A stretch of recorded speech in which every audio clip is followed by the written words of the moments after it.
பண்ணாங்க பரோட்டா.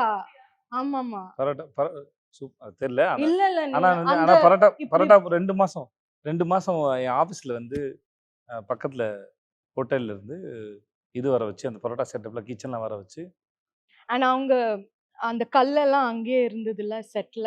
அங்கேயே எனக்கு குக் பண்ணியெல்லாம் குடுப்பாங்க. இல்ல நெறைய பேருக்கு எல்லா செட்டும் எல்லாருக்கும் இல்ல நம்ம செட்ல டீம்ல எல்லாரும் எல்லாருமே கேட்பாங்க. ஃபேன்ஸ் அவருக்கு.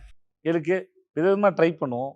அ ம ம இந்த தலைவன் தலைவி டீசர் போடுறோம் இல்லையா? அந்த அது முடியும்போது நான் 3:30 மணிக்கு நைட் அது 3, 4 மணி இருக்கும்.